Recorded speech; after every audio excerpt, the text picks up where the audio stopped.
Sveiki, su jumis sveikinasi neįtikėtini faktai.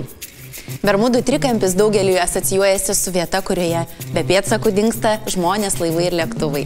Tačiau šiame regione statistiškai nelaimių įvyksta nedaugiau nei kitose panašaus ploto regionuose.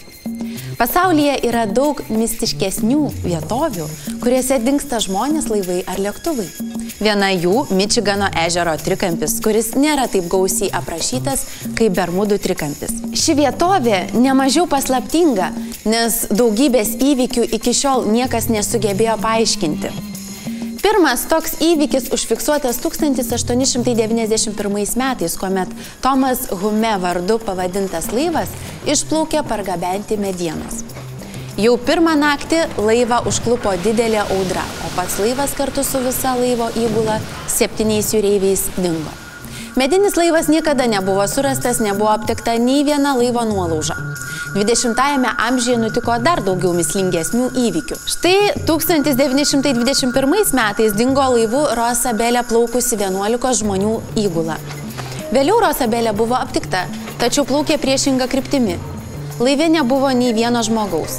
Laivas buvo pažeistas, galbūt dėl susidūrimo su kitu laivu, tačiau nei viena Mičigano ežere plaukiojusio laivo įgula nepatvirtino, jog būtų su kuo nors susidūrusi.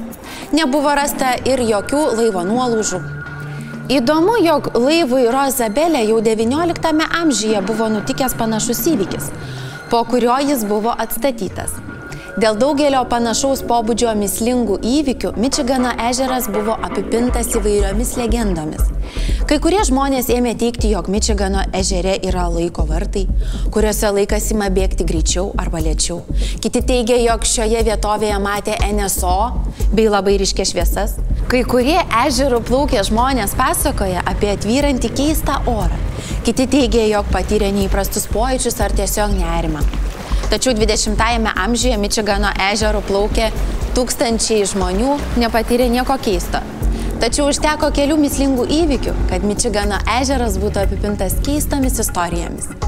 Matyt, jos nėra laužtos iš piršto, kadangi iki pat šiol ežero privengė ne vienas jūreivis. Ačiū žiūrėjusiems.